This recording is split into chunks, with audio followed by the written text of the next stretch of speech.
Dear students, warmly welcome to all in the online session. In previous video, we have discussed our first chapters, theme, message as well as characters. In today's class, we would like to make it continue from the next paragraph. Okay? So try to open your book from page number 2nd. We would like to start from the consequently even though I could see. Okay, so let's start. Consequently even though I could see, I means Aram. Here particular letter is being used for Aram. I is used for Aram. And Aram is also the narrator of the story, The Summer of the Beautiful White Horse. Okay? I could see the horse, so magnificent, even though I could smell it, so lovely, even though I could hear it breathing, so exciting. I couldn't believe the horse had anything to do with my cousin Murad or with me or with any of the other members of our family. Here is the word family.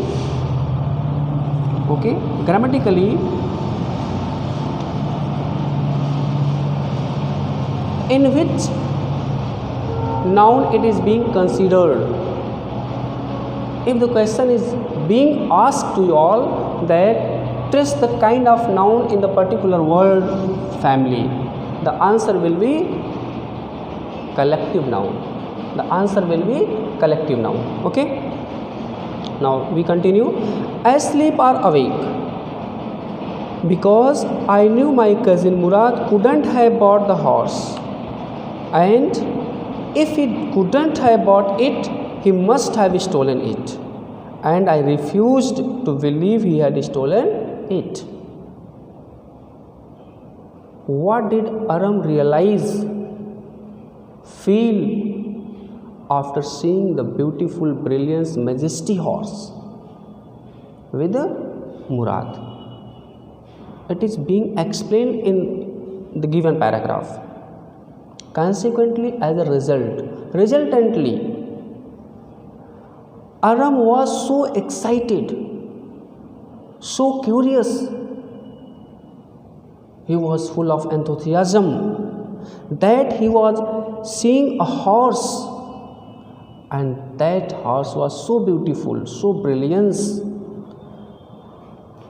Okay, I could not believe the horse had anything to do with my cousin Murad. It means Aram was unable to believe that horse can do anything with Murad or me or with a single member of my family.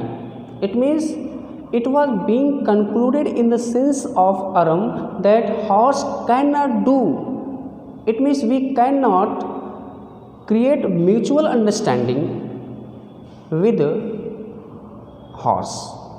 It means we are unable to handle any animal. It was the sense of, it was the feeling of Aram. I knew my cousin Murad could not have bought the horse.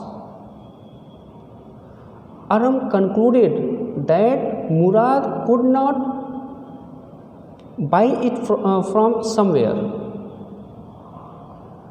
Aram could not buy it somewhere. Aram could not purchase it somewhere.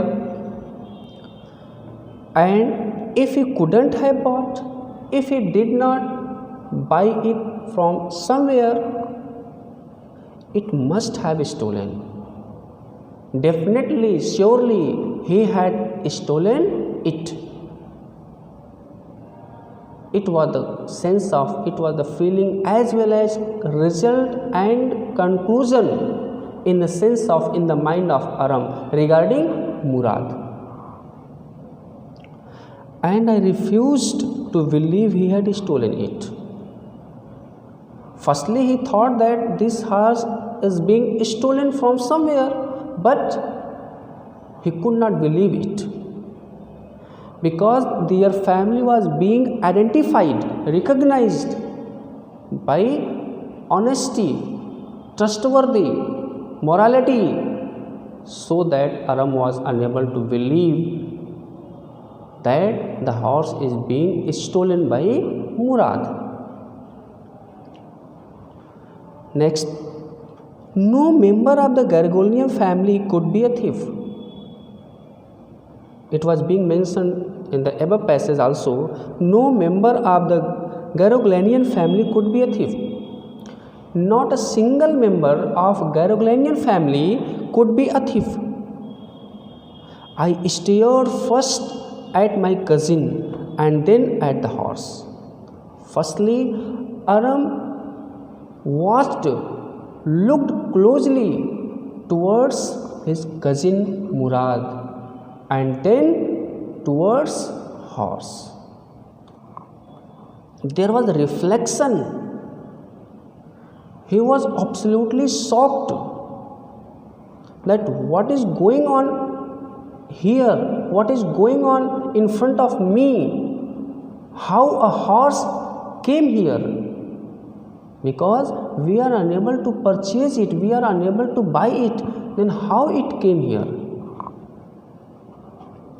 There was a pious stillness and humor in each of them, which on the one hand delighted me and on the other frightened me. It means there was religious motionlessness and wittiness. There was conflict in the mind of Aram, that what is going on with me? He was unable to take quick decision. He was unable to speak a single word. Anyhow, he gathered courage, strength, power, and tried to ask a little question.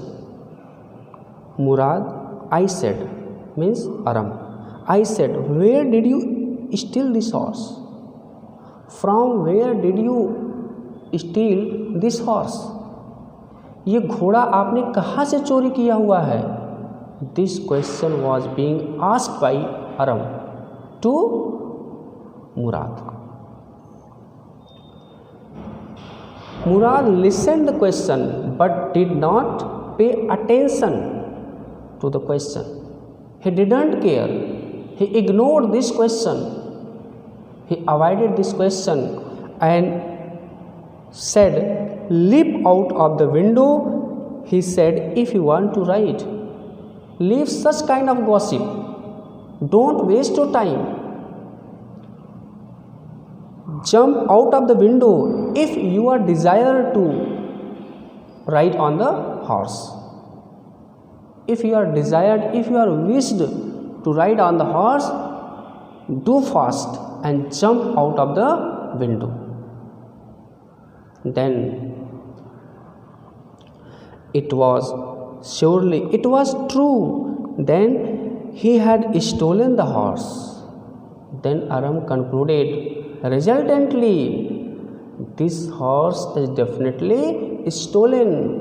यह horse निश्चित रूप से, यह सफ़ेद घोड़ा, सुंदर सफ़ेद घोड़ा निश्चित रूप से कहीं से चोरी किया हुआ है. So that Murad is calling me so fast and he is also in hurry, और इसी से वह जल्दी में है. There was no question about it. It means doubtlessly, निस्संदेह यह घोड़ा चोरी किया हुआ है. He had come to invite me to ride or not as I choose. He had come here to ask me, to invite me, to summon me to ride or not. It's my own choice. Next para. Well, it seemed to me stealing a horse for a ride was not the same thing as stealing something else, such as money. For all I knew, maybe it wasn't stealing at all. If you were crazy about horse the way my cousin Murad and I were, it wasn't stealing. It would not become stealing until we offered to sell the horse, which of course I knew we would never do. It means Aram tried to Aram tried to understand himself that it was not the same as stealing money, as they both were so crazy about riding a horse. It means the stealing horse is not same as stealing the money. Here we are moody, we are very passionate to ride on the horse, so that stealing horse is not considered as stealing other things. Next thing, if you were crazy about or horses the way my cousin Murad and I were, it means me and my cousin Murad were very excited to ride on horse, so that it is being stolen from somewhere, and this type of stealing cannot be considered same as the stealing of money. It wasn't stealing, it would not become stealing until we offered to sell the horse, which of course, it means he concluded in his mind that it would not be called stealing, it would not be declared stealing, it would not be considered stealing until they means Aram and Murad, offer or decided to sell it for the money, for any benefit, but they would not do it never, लेकिन वे ऐसा कभी करेंगे ही नहीं. So that it was not the act of stealing, it was the conclusion of Aram. Let me put on some clothes, I said. I means Aram. Miss Aram told him, let me wear some clothes. All right, he said, but hurry. It's okay, no problem, but do so fast. I leaped out in my clothes. In hurry mode, hesitantly, I put on my uniform, I put on my clothes. Then I jumped down to the yard from the window and leaped up onto the horse behind my cousin Murad. It means I jumped down to the yard. It means from the window, I jumped down to the yard from the window and leaped up onto the horse and took a seat, took a place behind my cousin Murad. अरम खिड़की से कूद करके अहाते में आता है और वहाँ पर जो घोड़ा रहता है उस घोड़े पर मुराद बैठा रहता है. मुराद के पीछे वो क्या करता है, अरम बैठ जाता है. Then that year we lived at the edge of town. In that period of time we used to live in the last edge of the town, in the last side of the town. On Walnut Avenue, behind our house was the country, vineyards, orchards, irrigation ditches and country roads. It means it was the location of the house of Aram and Murad. Their house was being situated last side of the town, and behind house there was Walnut Avenue, irrigation ditches, countryside roads, orchard, vineyards. Vineyards, it means a particular place where the grapes are being grown. In less than 3 minutes we were on Olive Avenue. It means we can say in a few minutes, not more than 3 minutes, we were, it means Aram and Murad were on Olive Avenue. And then the horse began to trot, and just then horse started to proceed. The air was new and lovely to breathe. The air was very pleasant, very brilliant. It was very attractive and it was very comfortable to take as breathe. The feel of the horse running was wonderful. While the horse was running, its realization, its feeling was full of shocking. It was very splendid. My cousin Murad, who was considered one of the craziest members of our family, began to sing. My cousin Murad, who was being considered craziest person, passionate person, moody person, as well as mad person, started to sing a song. I mean, he began to roar. In my sense, in my own understanding, he started to cry. He started to make a loud sound. He started to shout. Okay? I hope all these paragraphs you have understood very well. Okay? In case of any difficulties or doubt, don't feel hesitation. You can leave a message in WhatsApp group. Okay? Next paragraph. Every family has a crazy streak in it somewhere, and my cousin Murad was considered the natural descendant of the crazy streak in our tribe. Every family.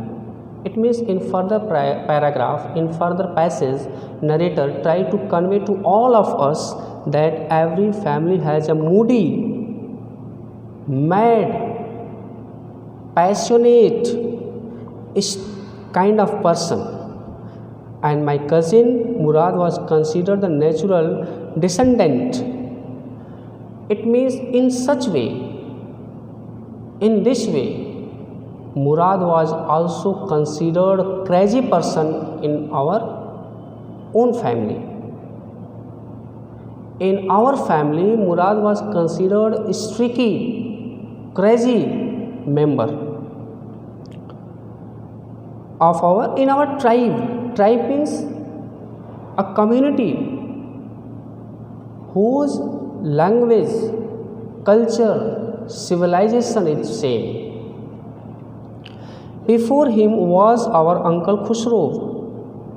It means before Murad, crazy person was considered Uncle Khusro. And Uncle Khusro was an enormous man with a powerful head of black hair and the largest mustache in the San Joaquin Valley. A man so furious in temper, so irritable, so impatient that he stopped anyone from talking by roaring, "It is no harm, pay no attention to it." It means before Murad, there was Uncle Khusro, who was being considered moody, mad, passionate kind of person, who was very enormous person, having mustache. Second thing, he had black hair and the largest mustache. In the San Joaquin Valley, its meaning is given on same page, one of the long interior valley of California.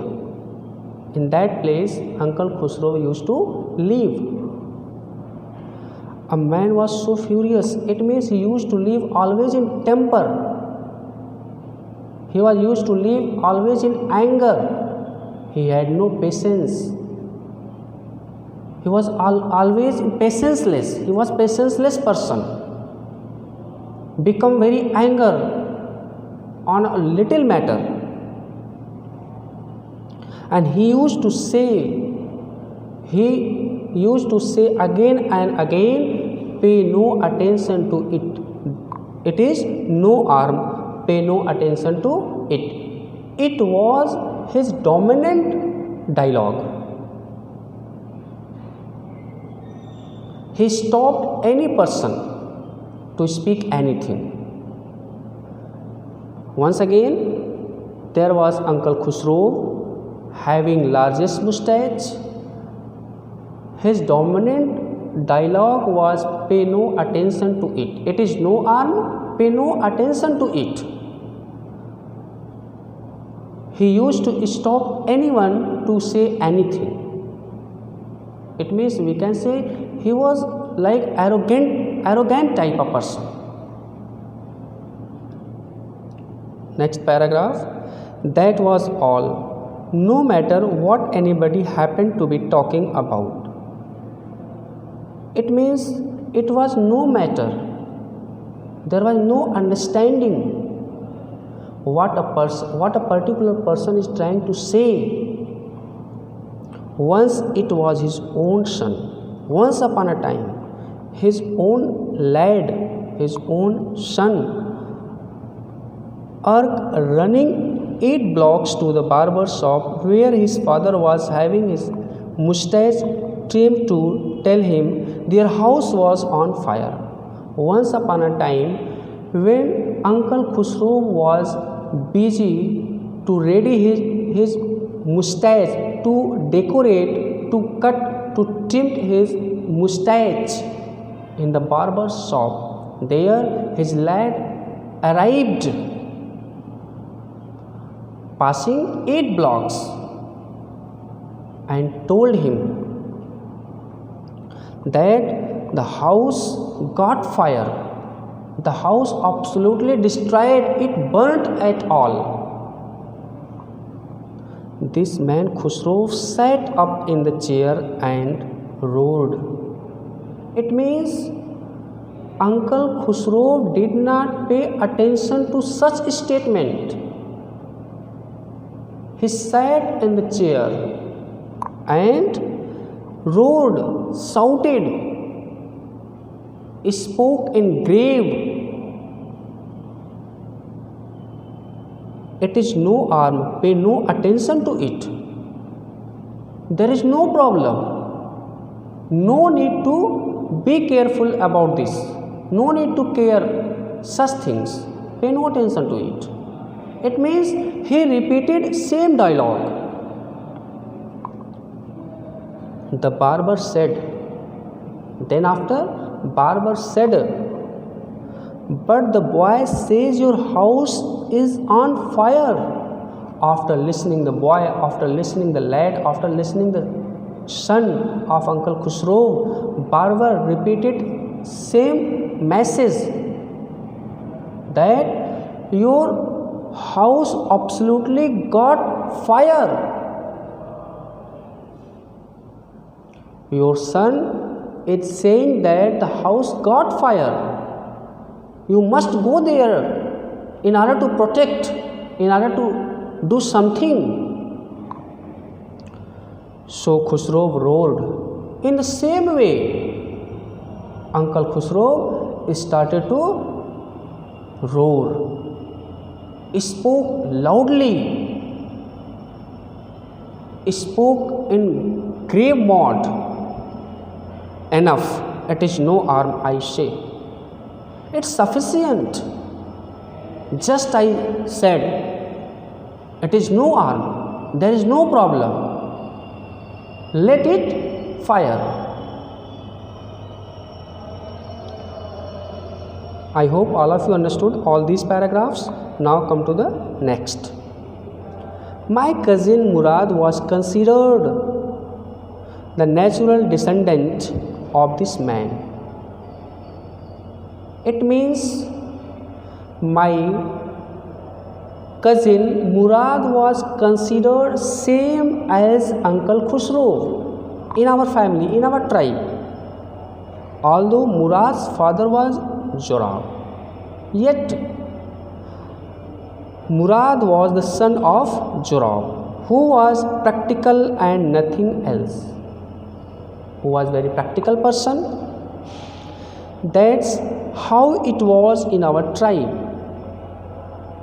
A man could be the father of his son's flesh, but that did not mean that he was also the father of his spirit. The distribution of the various kinds of spirit of our tribe had been from the beginning capricious and vagrant. It means a child could look like his father. A child can look as his own father, but it does not mean he gets his nature. He gets his nature and attitude in same way. There is no guarantee of it that the child may adopt the attitude, sense, feeling, lifestyle, each and everything same as his father. There is no guarantee of it. Understood? The child can look as his own father, but there is no guarantee of it. He acts, he feels, he thinks same as his own father. The distribution of the various kinds of spirit our tribe had been from the beginning capricious and vagrant. It means there was also distribution of members in our family who were roaming, who used to live here and there. They were unsettled. They used to live somewhere. They had no any fixed work. They had no any purpose. They used to speak anything anywhere. Okay. We have explained some paragraph today. I hope all of you understood very well. In case of any difficulties, feel easy to share your problem in WhatsApp group. Thank you for attending the class. Have a nice day.